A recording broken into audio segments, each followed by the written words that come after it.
10 reglas clínicas para principiantes. Toda acción genera una reacción. En esta ocasión vamos a hablar de la parte 2, es decir, la continuación de la clase anterior, a la que habíamos llamado una definición clínica de psicosis. Y habrá una parte 3 porque se me ha quedado corto lo que quería explicaros antes de proponeros una definición. Hoy os propondré algunas, pero son definiciones sacadas, como veréis, de algunos textos de autores más o menos relevantes, ¿no? Bueno, a ver, rebobinamos un poquito y para situaros los que no estuvisteis el día pasado, no hay un consenso claro sobre la definición de psicosis. No sabemos muy bien a qué llamamos psicosis. En el ámbito nuestro de la salud mental y del psicoanálisis y de la psiquiatría y de la psicología clínica, etcétera, hay distintas definiciones de psicosis. No hay un consenso. Es un concepto más inestable desde el punto de vista epistemológico de lo que suponéis, bastante inestable en cuanto a su concepción, ¿no? Y además, como os decía el día pasado,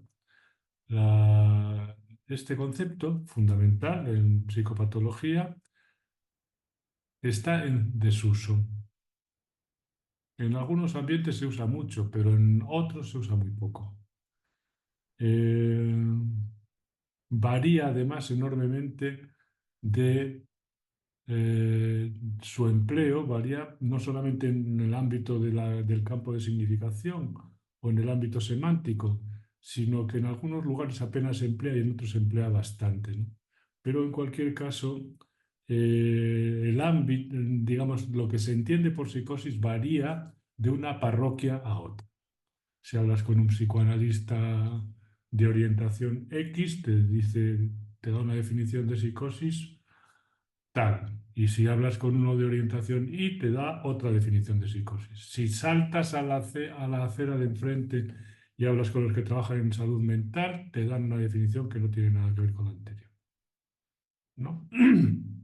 Es decir, que estamos en un campo un poco más complejo de lo que nos parece. Como os decía, el uso que se hace de este término, por ejemplo, en el ambiente, en el ámbito de la salud mental, del hospital, etcétera, es un ámbito bastante restringido. Se usa poco, se ponen algunos informes, pero se procura usar poco porque psicosis está asociada, el concepto de psicosis está asociado consustancialmente a gravedad. Una persona es psicótica cuando está muy grave, ¿de acuerdo? Y cuando se usa como adjetivo psicótico, es un síntoma psicótico, también se enfatiza la gravedad, que es un delirio, que es una alucinación, que es una crisis melancólica, es algo psicótico, es decir, se está diciendo que es una cosa suficientemente grave, ¿no? Desde el DSM-3 en adelante, este concepto ha ido cayendo en el ámbito de la psicopatología psiquiátrica, más de orientación biológica, ha ido cayendo en desuso. Y prácticamente ahora solo se usa como adjetivo. Síntoma psicótico, manifestación psicótica, este Pedrito es más psicótico que otra cosa, pero no se dice tiene una psicosis, ¿no? Porque decir que es psicosis es más complicado. Entonces, bueno, en el camino que nos hemos trazado para acordar una definición clínica a psicosis, hoy me voy a ocupar de daros algunas definiciones que he sacado de algunos diccionarios célebres y de algunos autores, y os voy a dar unas pinceladas con opiniones un poco distintas, para que veáis precisamente, para que enfatizar con esta exposición lo que acabo de anticiparos ahora. La inestabilidad conceptual, la dificultad a la hora de definirla, etcétera, etcétera. Y sobre todo que las definiciones clínicas brillan por su ausencia. Son definiciones muy genéricas, muy teóricas o llenas de datos, pero nadie te dice qué le pasa a un psicótico, qué es lo que está viviendo un psicótico. Esto es más complicado y es a donde nosotros queremos ir. ¿De acuerdo? Con vistas entonces a ilustrar esta inestabilidad conceptual y el uso cambiante, no solo a lo largo del tiempo, sino en las distintas parroquias de las personas que nos dedicamos a esto, voy a leeros algunas definiciones. En principio, deciros que, a mi manera de ver, una definición tiene al menos que reunir dos aspectos y estar claros, lo suficientemente argumentados estos dos aspectos. Por una parte, hay que dejar, cuando se hace una definición, y más en el ámbito de la psicopatología, tienes que dejar claro cuál es la esencia de lo que estás definiendo, o el denominador común o lo esencial de lo que estás definiendo. Eso por una parte. Y por otra parte tiene que quedar claro también cuáles son los límites de ese concepto. Es decir, hasta dónde llega ese concepto y dónde comienza otro. Hasta dónde llega la psicosis y empieza la psicopatía. Hasta dónde llega la psicopatía y empieza otra cosa. ¿Verdad? Hay que dar la esencia y hay que marcar su perímetro. Esto es obligado en cualquier definición en psicopatología, ¿no? Pero claro, nosotros aquí nos encontramos con unas dificultades que el día pasado en algunos comentarios relacionados con la historia de este término ya salían a relucir. Distintas formas de definirla que eran contradictorias unas, incluso eran contradictorias unas con otras. Cuando vamos a pensar un poco como desde el punto de vista epistemológico de la construcción del saber, ¿no?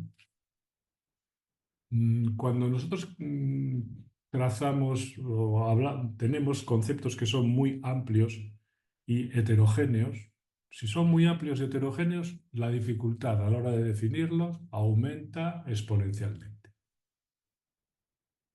A mayor amplitud y mayor heterogeneidad, mayor dificultad a la hora de definir algo, ¿no?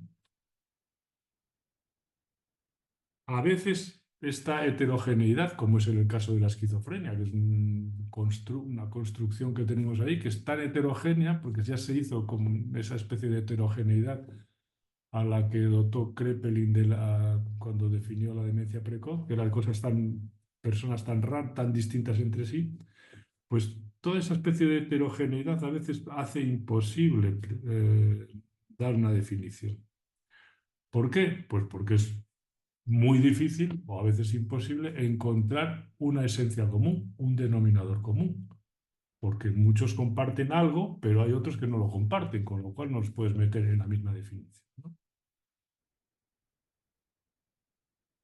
Aquí, cuando hablamos de la psicosis, se ve esto con toda claridad, especialmente en un ámbito, especialmente en el ámbito de la psicopatología psiquiátrica, porque como decíamos el día pasado, en este ámbito, el concepto de psicosis es amplísimo. Se habla de psicosis para definir determinado tipo de alteraciones de la memoria o trastornos amnésicos o ah, como confabulación, etcétera, etcétera. Por ejemplo, pues la psicosis la llamada psicosis de Korsakoff, lo mismo que para hablar de la paranoia.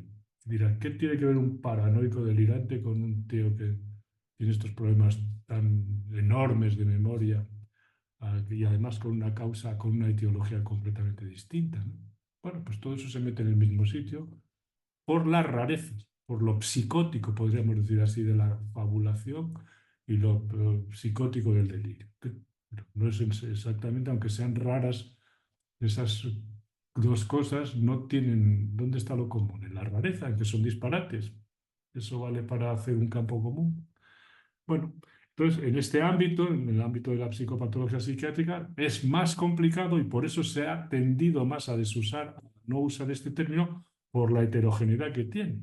Entonces, para resolver el problema se deja de usar y se usa solamente como adjetivo. Esto es un síntoma psicótico.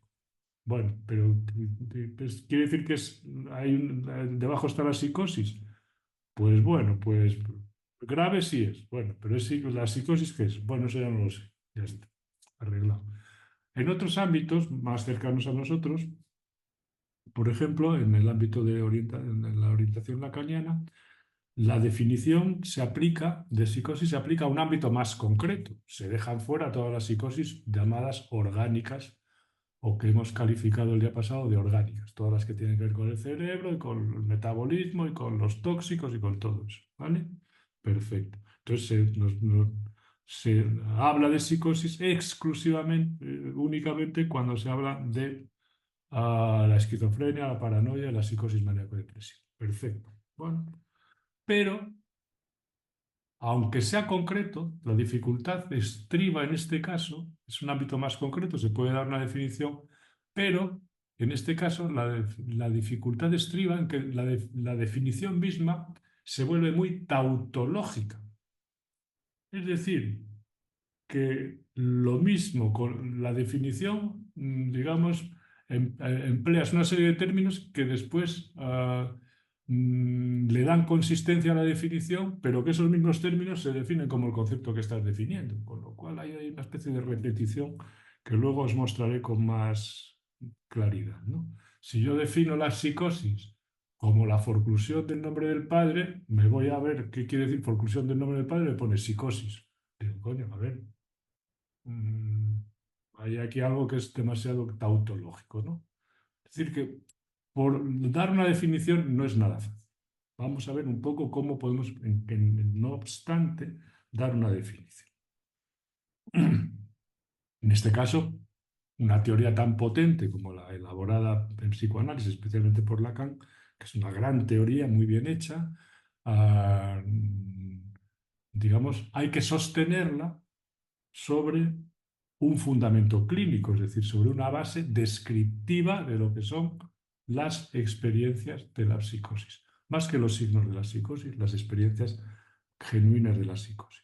Si no hacemos eso, nos quedamos definiendo la psicosis como una cuestión explicativa de la psicosis.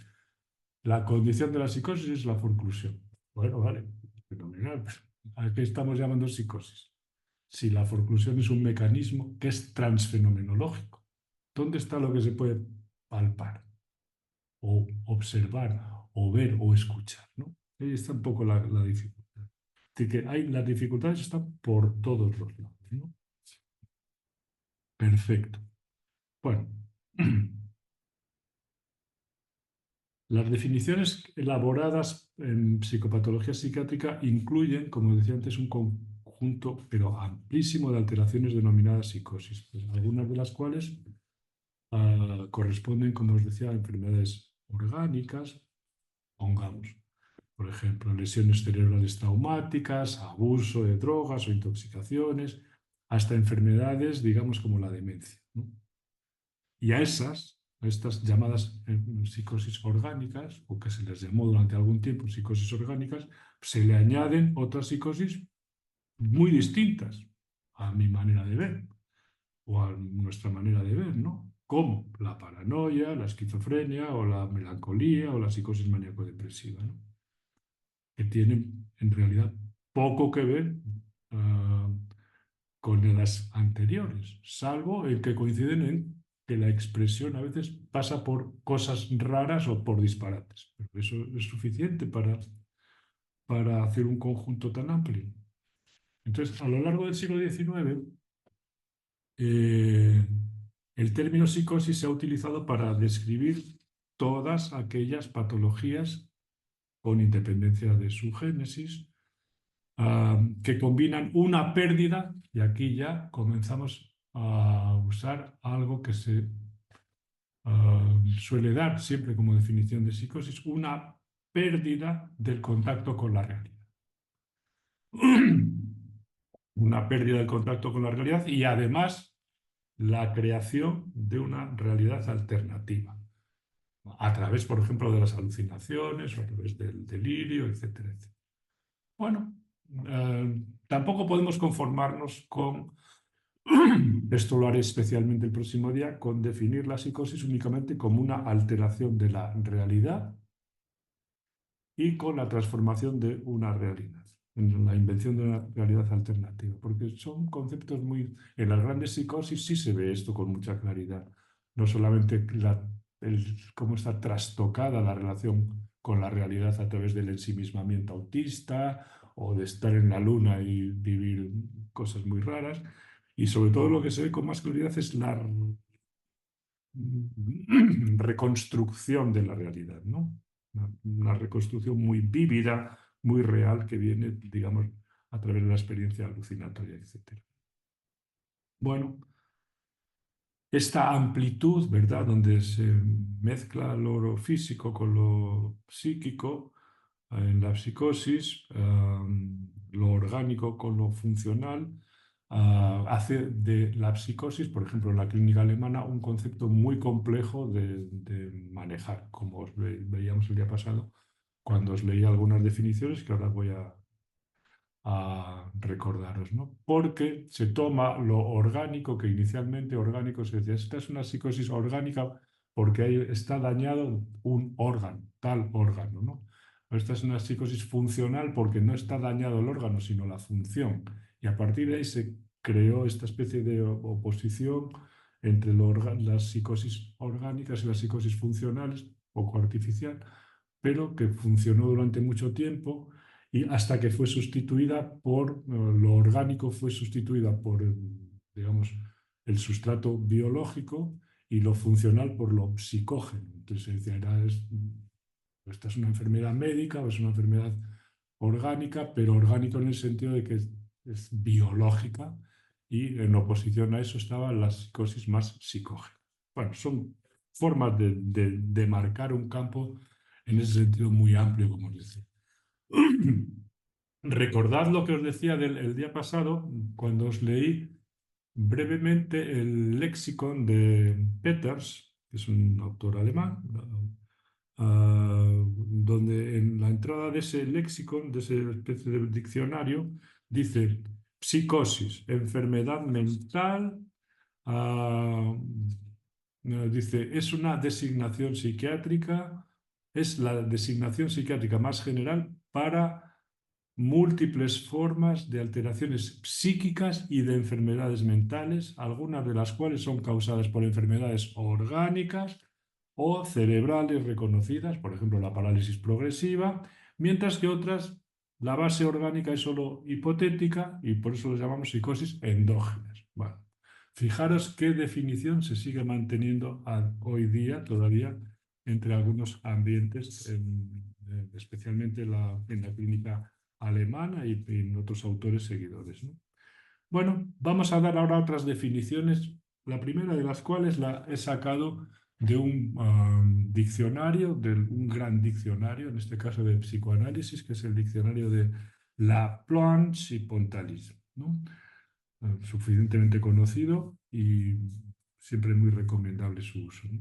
Voy a leeros lo que dicen estos autores, porque la verdad es que como diccionario está muy bien hecho y ellos van a través de de dos caracterizaciones distintas, te permiten entrever qué se dice, qué se entiende por psicosis. Dice, uno, en clínica psiquiátrica el concepto psicosis se toma casi siempre como una extensión extremadamente amplia, comprometiendo toda una serie de enfermedades mentales, tanto si son manifiestamente órgano-genéticas, como la parálisis general progresiva, como si su causa última es problemática, como la esquizofrenia. Aquí, en la primera definición, Laplanche y Pontalis recogen algo de la definición anterior de la clínica alemana, que yo os leía en la cita de Peters, ¿no? La segunda caracterización o definición que dan de psicosis estos autores dice, el psicoanálisis no se ocupó desde el principio de construir una clasificación que abarcara la totalidad de las enfermedades mentales de las que trata la psiquiatría.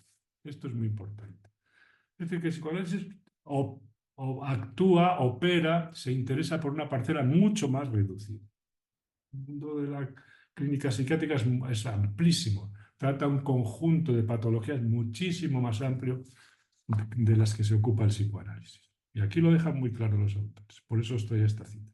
Dice, su interés, el interés del psicoanálisis, se dirigió primero sobre las afecciones más directamente accesibles a la investigación analítica y dentro de este campo, más restringido que el de la psiquiatría, las principales distinciones se establecieron entre perversiones, neurosis y psicosis. Perversiones, neurosis y psicosis. Perfecto. Y para terminar, los autores, para terminar esta síntesis que he hecho del diccionario de Laplanche, Pontalis, dicen, dentro de este último grupo, la psicosis, el psicoanálisis ha intentado definir diversas estructuras, paranoia, esquizofrenia, manía, melancolía. Fundamentalmente es una perturbación primaria, dicen ellos, de la relación libidinal con la realidad, lo que, según la teoría psicoanalítica, constituye, atención, el denominador común de la psicosis, siendo la mayoría de los síntomas manifiestos tentativas secundarias de restauración del lazo objetal, bueno, o del lazo social, si queréis. Es decir, que lo que destacan aquí los autores como esencia o como común denominador es justamente para todas las psicosis de las que se ocupa el psicoanálisis, que serían las psicosis funcionales de la psicopatología más psiquiátrica, dicen que la perturbación primaria se sitúa en la relación libidinal con la realidad, ¿no? Con la realidad. Se vuelve a insistir en la cuestión de la realidad, porque Freud insistió en esta cuestión de la realidad, pero vamos a ver si la cuestión de la relación con la realidad es algo primario, es decir, lo principal, o está mediatizado por algo más esencial todavía. Esto es lo que quiero discutir con vosotros el próximo día. Vamos a ver otro diccionario, en este caso, relativo a la psicosis, a la entrada a psicosis, en este caso, de un diccionario, un vocabulario de psicoanálisis lacaniano. Es el libro de Dylan Evans. Y voy a seleccionar partes de esta entrada.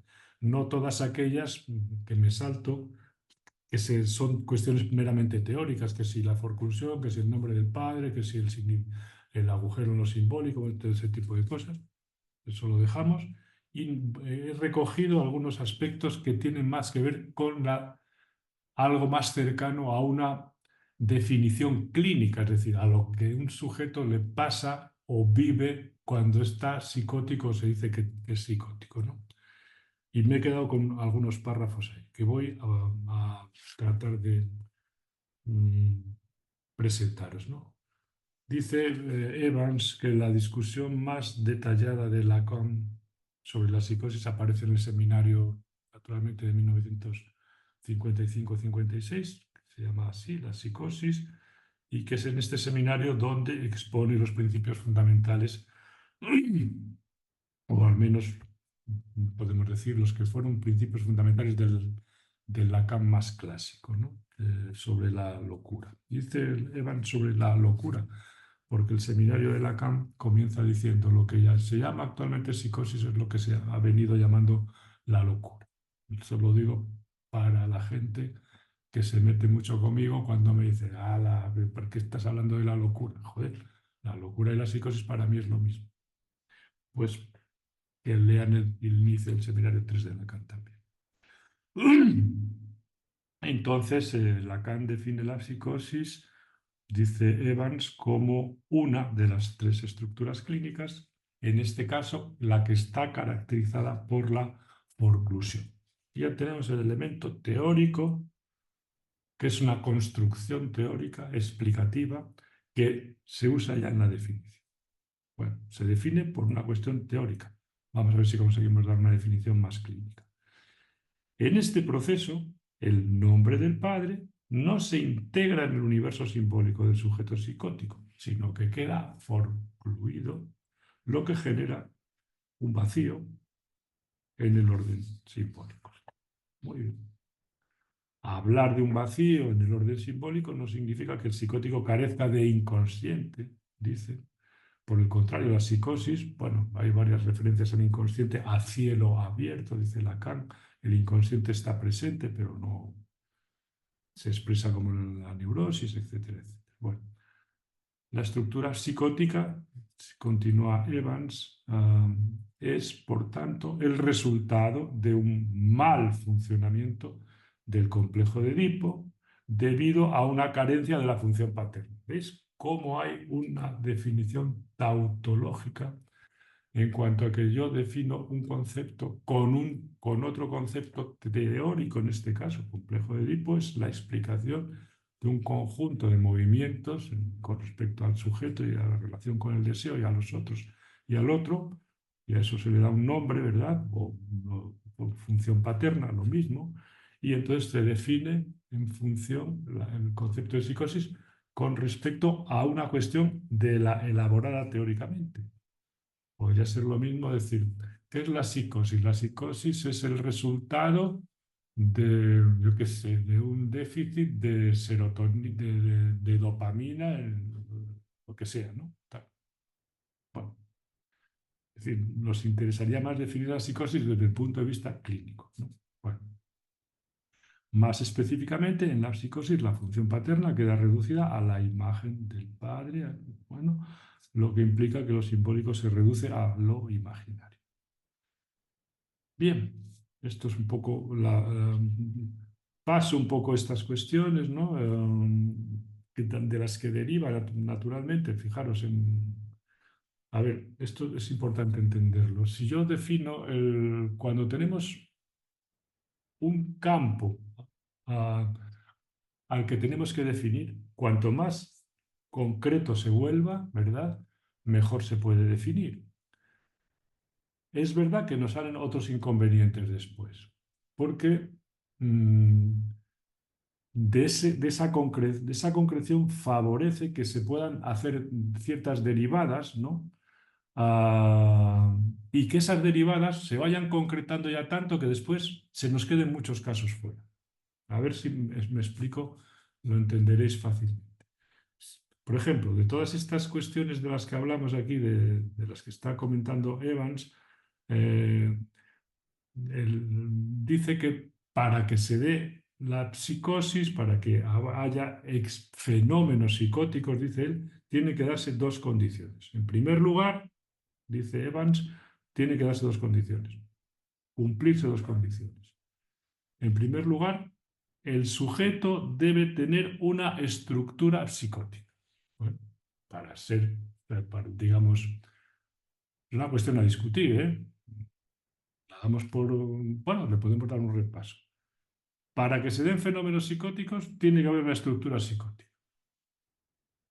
Bueno, vamos, si nos vamos a a los psicoanalistas que han tratado con psicosis de otras orientaciones, dice, hombre, no vamos a diagnosticar, no sé si es Knight el que dice esto, dice, no vamos a diagnosticar de psicosis a todo el mundo que tiene una experiencia psicótica. Bueno, es otra forma de entender esto, ¿no?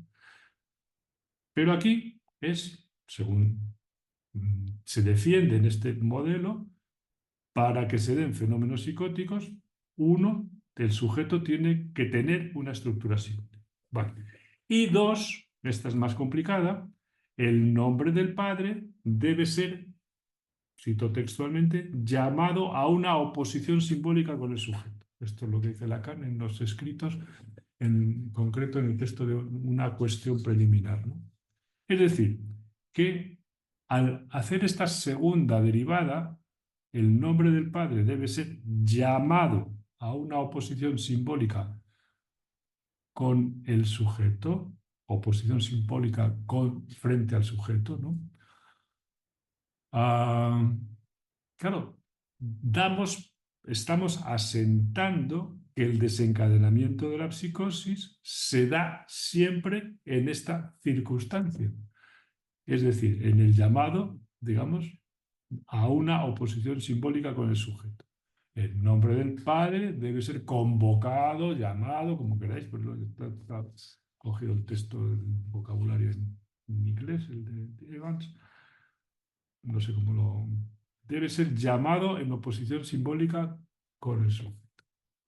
Y claro, la pregunta, a medida que vamos concretando más esta definición, la pregunta que surge aquí es, ¿todas las psicosis se desencadenan así? Bueno, ves las dificultades entonces. Si tenemos un terreno muy amplio, no podemos dar una definición. Si lo concretamos mucho, es posible que dejemos muchos casos fuera. Bueno, estamos estudiando un poco las tripas de la constitución, de la construcción de una teoría. ¿De acuerdo? Muy bien. En los años 70, por supuesto, Lacan digamos, reformula toda esta concepción de la psicosis en torno a la noción del nudo Borromeo, ¿verdad? Y los tres anillos que representan los tres órdenes de lo simbólico, lo real y lo imaginario. Y aquí ya, digamos, mientras que en la neurosis, dice Evans, estos tres anillos están vinculados de una forma específica, en la psicosis se desanudan o se desatan.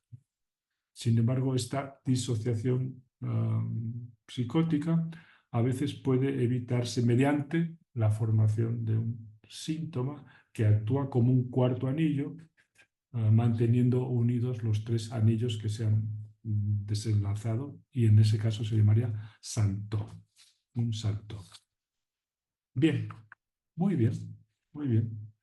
Entonces, vamos a algunos fenómenos más concretos. Esta es una parte donde se da esta descripción, perdón, esta definición de psicosis muy llevada con términos explicativos, es decir, teóricos. Hay algunos pasajes en el texto de Evans, del diccionario, donde habla de cosas ya más cercanas a nuestro trabajo diario a pie de obra, es decir, a lo que nosotros escuchamos, a lo que el sujeto nos transmite, etc. Y esto sí que lo voy a leer porque el próximo día nos ocuparemos especialmente de este tipo de experiencias o de, aquí lo llama fenómenos, otros lo llaman signos, pero yo lo voy a llamar, ya os diré por qué, experiencias subjetivas. Los fenómenos lingüísticos más notables de la psicosis, dice Evans, son los trastornos de lengua. Y Lacan sostiene que la presencia de estos trastornos es condición necesaria para diagnosticar la psicosis. Y lo dice así en el seminario 3. Bueno, bueno, pues es muy frecuente que en la psicosis se dé, digamos, trastornos del lenguaje, que hay que definir qué tipo de trastornos del lenguaje, porque trastornos del lenguaje se dan en infinidad de ámbitos. Mm, Un lapsus es una alteración donde está por medio del lenguaje, ¿no? Pero no tenemos por qué vincularlo con la psicosis. Una disartria o una forma de afasia, mejor dicho, tiene también que ver con el lenguaje, pero no tenemos por qué vincularlo. Es decir, son determinado tipo, en todo caso, de fenómenos o de trastornos del lenguaje, ¿no? Entre esas alteraciones del lenguaje, las que Lacan destaca principalmente son, pues, dos de ellas. Dice las holofrases, que holofrases es ya lo veremos el próximo ya más despacio, o sea, la fijación rígida, la fusión entre el significante y el significado, como si fueran, como si estuvieran soldados, para decirlo así, ¿no? Una especie de ausencia o de falta de separación, de deslizamiento entre el significante y el significado, lo cual impide, digamos, la metaforización o la metáfora, la interpretación o que el lenguaje esté, digamos, sea interpretable, que no esté solidificado. Bueno, el próximo día no me ocuparé de esto. En fin, son palabras, las frases, por decirlo así, coaguladas, que solo dicen lo que dicen los términos, leídos literalmente, ¿no? Bueno, después están los neologismos, más propios en este caso de la paranoia, ah, una única palabra, muchas veces inventada, que no existe en el diccionario, digamos, condensa o, digamos, mm, tiene que ver o condensa así todas las posibles significaciones de muchísimas otras palabras, ¿no? Bueno, le da importancia principalmente a estas cosas, a las holofrases, a los neologismos, etc. Y Lacan atribuye a estos trastornos del lenguaje a la insuficiencia del punto de capitón en el sujeto. La falta de suficientes puntos de capitón, por traducirlo así, implica que la experiencia psicótica se caracteriza por un deslizamiento constante del significado bajo el significante, lo que representa una especie de desastre para la significación. Se produce una especie de, ahora citamos a Lacan, cascada continua de reformulaciones del significante de las que procede la creciente catástrofe de lo imaginario, hasta que se alcanza un punto en el que el significante y el significado, dice Lacan, se estabilizan en la metáfora del liante. Bueno, es una fórmula muy citada. Perfecto. Otra fórmula muy citada de Lacan también, que recoge Evans, y con esta termino la referencia a Evans y pasamos a otra, es que si el neurótico habita en el lenguaje, el psicótico es habitado, poseído por el lenguaje. Son fórmulas muy claras, muy precisas, ah, digamos, que definen dos campos, en ese sentido, completamente distintos. La neurosis frente a la psicosis. Si aquí tenemos A, aquí tenemos A'. Si aquí tenemos B, aquí tenemos B'. Si aquí tenemos el sujeto habita en el lenguaje, aquí tenemos el sujeto es habitado, poseído por el lenguaje. Perfecto. Esto se ve en los casos naturalmente extremos, se ve con mucha claridad, pero toda la dificultad de la psicopatología no es explicar los casos más extremos o incluso explicarlos mediante modelos binarios. Lo que es difícil explicar son los casos, digamos, donde se baja el perfil de la intensidad o de la gravedad y se van, digamos, entrelazando con lo más normal. O la neurosis se va entrelazando con lo más psicótico, o lo psicótico o la psicosis con la neurosis. Claro, en teoría, si nosotros somos binarios o estructurales, decimos la psicosis llega hasta aquí y a partir del milímetro siguiente ya es psicosis. Bueno, pues esto es un modelo muy destacado en el clasicismo lacaniano que otros colegas de aquella época que seguían otro tipo de modelos, para ellos no era así. La psicosis penetraba en la neurosis penetraba en la psicosis. No, para ellos lo veían de esa otra manera. Psicoanalistas especialmente de orientación más kleiniana, etc., ¿no? Pero bueno, aquí se trataba de hacer una separación radical entre una cosa y la otra. Naturalmente, esto dio a la larga muchos problemas porque no había manera había casos que eran inexplicables, muy difíciles de explicar así, ¿no? Y por eso después Lacan coge un modelo mucho más laxo, que es el de los nudos, donde se permiten muchos más encajes, digamos que mucha más flexibilidad que ese modelo tan rígido, ¿no?, que es el de las estructuras, tan rígido y al mismo tiempo tan luminoso para muchos casos, pero no para todos, ¿no? Voy a leeros ahora también algunos comentarios de alguien que no está en el ámbito nuestro, pero es un psicólogo clínico británico. Ha escrito mucho sobre la psicosis. Se llama Benthal. Y lo traigo aquí para que veáis cómo desde otro punto de vista, en este caso de una formación más cognitivista, etcétera, pero cómo desde el punto de vista de la evidencia científica y todo este tipo de cosas, a lo que se le da importancia es a los datos, a los números, ¿no? Y por eso precisamente os lo traigo aquí, ¿no? ¿Qué dice Benthal? Y me refiero a un libro suyo que se llama Medicalizar la mente. Él va, digamos, no se complica mucho con la definición.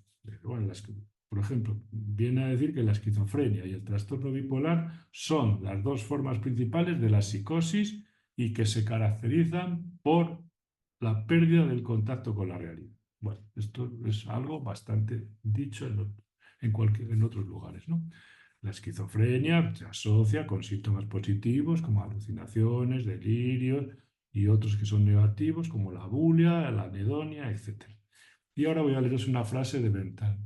Dice, según los libros, los pacientes con este trastorno padecen típicamente alucinaciones, se refiere a la esquizofrenia, alucinaciones auditivas y delusiones o delirios, porque es mejor, pero los ingleses hablan de delusion, pero de delirios, ¿no? Que son creencias extrañas e irracionales resistentes a los argumentos en contra.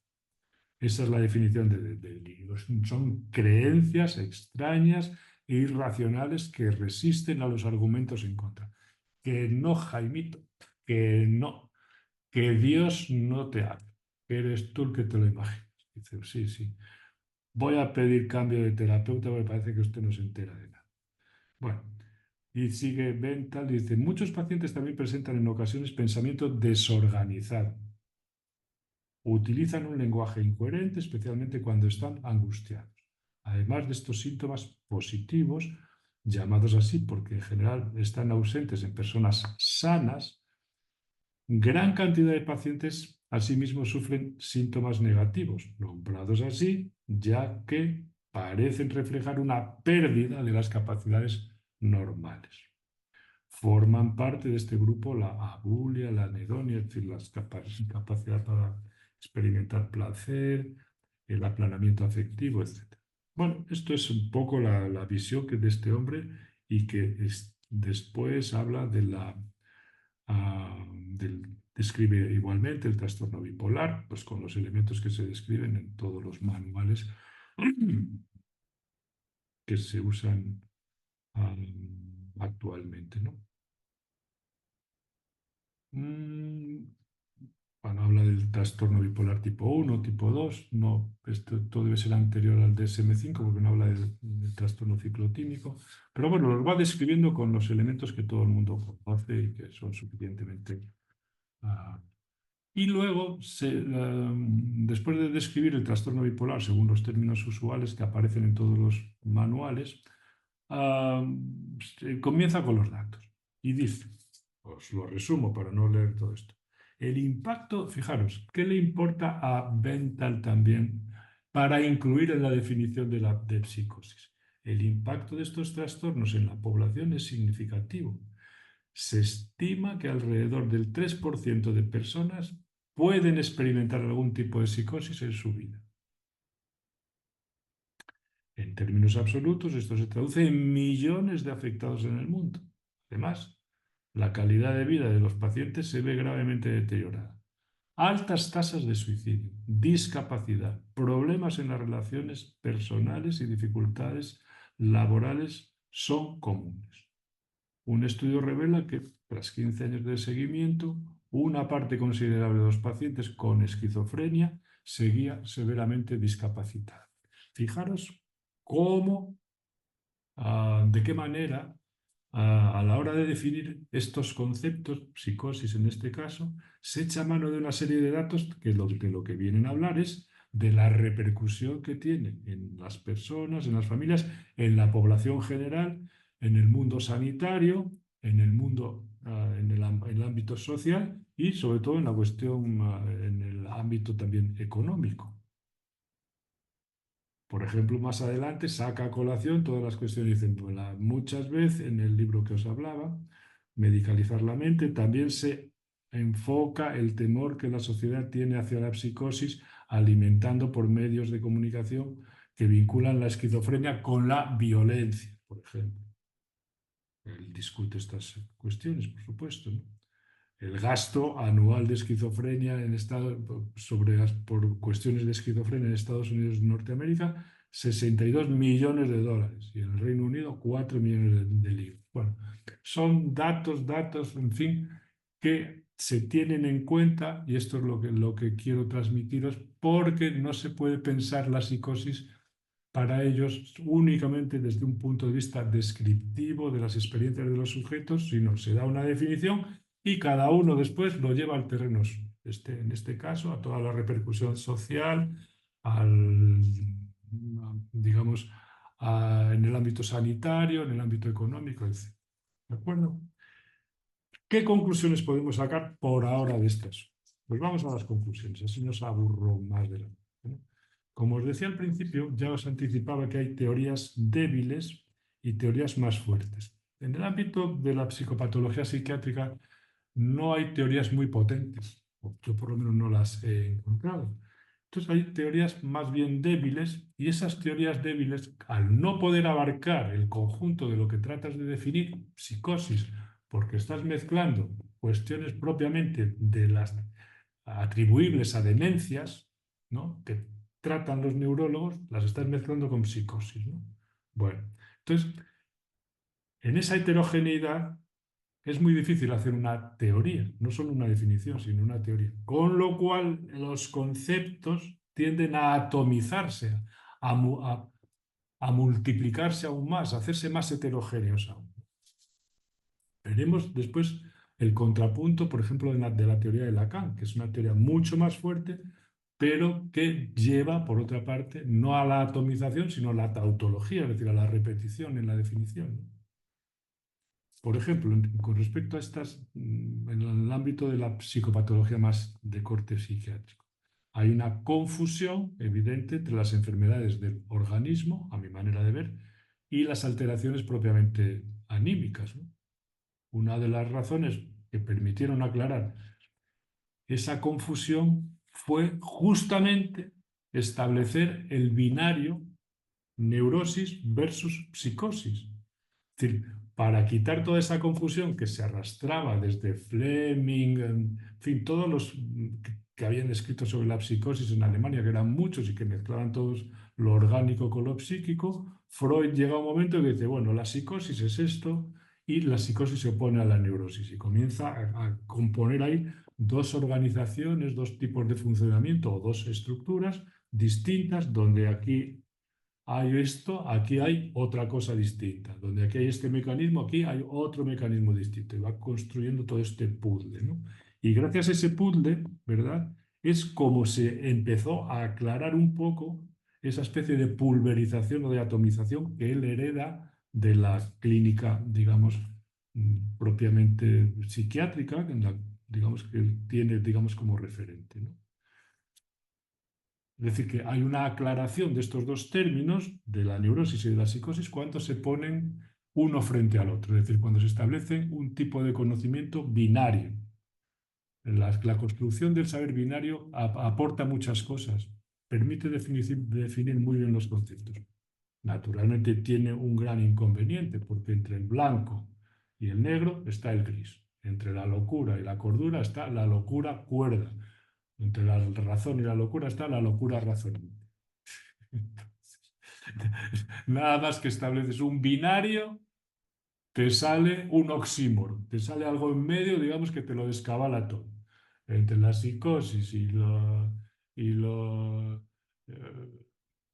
más corriente te sale la psicosis ordinaria. Se jodió todo. Ya, bueno, ¿dónde metes eso después?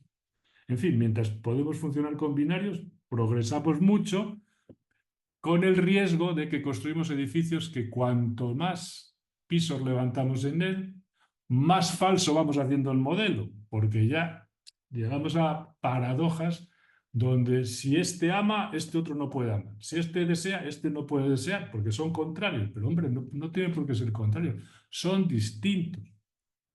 Bueno, entonces, claro, ¿cómo vamos a hacer una construcción, se puede decir así, donde una enfermedad sea exclusivamente distinta de la otra? Si es distinta, puede que haya puntos donde se mezclen.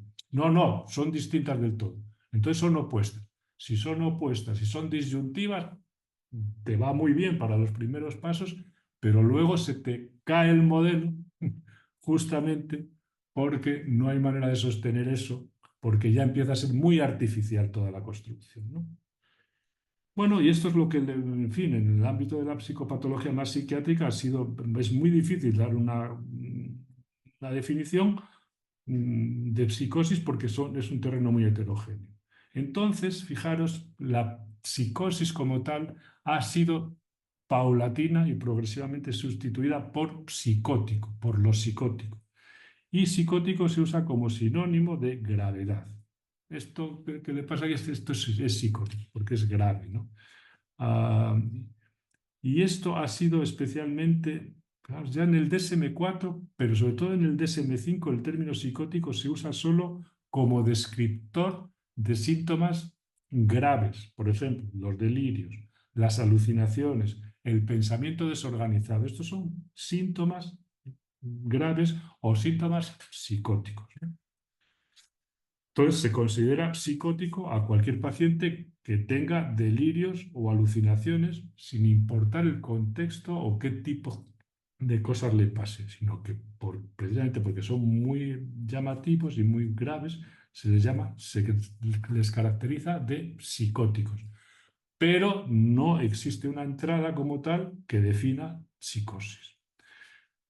Distinto a todo este parecer es la formulación, por ejemplo, en el ámbito lacaniano, nosotros conocemos más, o que también conocemos, donde las teorías, me parece a mí, anoto aquí, son muy sólidas, como la de Lacan, y entonces sucede algo distinto, que se ha instaurado en este ámbito la tendencia a definir la psicosis a partir de la teoría de la forclusión en lugar de a partir de la clínica. Este hecho es habitual y ocasiona un trastoque importante en el desarrollo de la investigación en psicopatología. La investigación en psicopatología parte vamos, a mi manera de ver, parte de lo descriptivo, de lo que se puede escuchar y observar, y se encamina hacia lo explicativo, pero no se define algo ya por lo explicativo, sino que tienes que empezar desde la base. ¿Qué le pasa? ¿Cómo? ¿Desde cuándo? ¿Por qué? ¿Cuándo? Todo este tipo de cosas, ¿no? Hay un libro, yo creo que lo mejor que se ha escrito sobre la psicosis ordinaria, de Jean-Claude Malval, que fue forofo de la histeria disociada, y entonces la mayoría de la esquizofrenia eran histéricos, y luego se cambió el paso y se hizo forofo de la psicosis ordinaria, y la verdad es que es un tipo estudioso y explica teóricamente muy bien, y yo pues ese libro os lo recomendaría, no sé si está publicado en castellano, se llama Elementos para una aprehensión clínica de la psicosis ordinaria. Y ahí sí que vemos en este libro como un libro bien hecho, bastante fundamentado en cuanto a referencias que él va dando, ¿no? Ah, bueno, va contando un poco cuándo surge este término, psicosis ordinaria, 1998, tal, tal, a qué quiere describir, qué se quiere describir con él, ¿no? Y cuando trata de enfocar, de estudiar este término, Maleval propone un estudio de lo que él llama los signos discretos de la forclusión del nombre del padre. Y los signos discretos, por una parte, de la forclusión y del desfallecimiento del nudo Borromeo, del desfallecimiento del nudo de la estructura subjetiva y de los modos en los que algunos sujetos logran suplir esa fragilidad estructural, ¿no? Sin que el cuadro psicótico, digamos, llegue a una expresión muy ruidosa, ¿no? Pero claro, en este tipo de exposición hay un salto importante, ¿no? Que es que se pasa de la psicopatología, de lo que debería de ser la psicopatología de las psicosis ordinarias y de las preguntas elementales, ¿no? Se pasa de esto, de estas preguntas, ¿qué, cómo, dónde, por qué, para qué? ¿No? Se pasa directamente a una teoría que explica justamente la psicopatología de las psicosis ordinarias. Es decir, nos falta el primer paso y estamos explicando, y lo explicamos con el segundo. Es decir, explicamos pues toda esta cuestión del desfallecimiento del nudo, de la forclusión, etcétera, etcétera. Y en lugar de estudiar los signos discretos de la psicosis, los cuales pues constituirían los signos propios de la psicosis ordinaria, se pasa directamente a la teoría explicativa, la forclusión del nombre del padre. Claro, y este tipo de saltos de lo descriptivo a lo explicativo deberían evitarse para no contagiar, me parece a mí, la observación y la escucha con una explicación que a priori ya está determinada. Es decir, que voy a encontrar, se puede decir así, del punto del que parto, ¿no? Entonces, bueno, y este libro es un libro que en ese sentido le dedicaremos tiempo más adelante, pero me parece suficientemente serio como para hacernos reflexionar en esta clase que voy a terminar ahora, que trata más bien de lo que es una definición, de cómo se puede construir una definición, de la dificultad de establecer una definición, de cómo si dejas un campo muy heterogéneo se vuelve a veces imposible, y si lo circunscribes demasiado, puedes tender, digamos, a la repetición, es decir, a la tautología, a dar definiciones no con los hechos más palpables, sino con las teorías que supuestamente explican esos hechos, ¿no? O sea, estamos en un terreno complicado. Yo el próximo día voy a tratar de hacer una aproximación o de daros una definición descriptiva, descriptiva de la psicosis, una definición clínica de la psicosis. Y de ahí, si conseguimos, en este caso con la psicosis, y voy terminando, con la psicosis o con lo que sea, o con la alucinación, si conseguimos hacer una descripción, una definición clínica, ¿verdad? Podemos reajustar o podemos favorecer la construcción de una teoría más sólida. Porque si nos movemos solamente en el plano de definir algo con la teoría para asegurar que la teoría está bien, en realidad a veces tenemos que dar un paso atrás y decir, vamos a empezar por la base principal, a definir los conceptos desde un punto de vista clínico. Y de ahí derivamos la teoría. No nos mantenemos ya en la definición teórica y sostenemos el edificio teórico con otras definiciones, de tal manera que después todo eso parece bastante alejado, en alguna medida me parece a mí bastante alejado de lo que es la clínica más de trinchera o de la experiencia más habitual con la locura, ¿no? O puede tender hacia esa, digamos, disociación o hacia esa lejanía de lo que es lo inmediato, que es la experiencia subjetiva y lo que es propiamente ¿cómo decir?, la definición clínica. Hasta ahí espero llevaros el próximo día. Será una chapuza lo que yo pueda proponeros pero ahí tenemos que hablar de la certeza, de los trastornos del lenguaje, de la relación con el cuerpo, de la relación con los otros, en fin, de las cosas habituales que hacen que alguien diga, mira, esto es unas cosas psicóticas. ¿Por qué? Pues mira, porque se la cree a pie juntillas. Bueno, este tipo de cosas simples a las que tenemos que volver para sostener todo lo demás.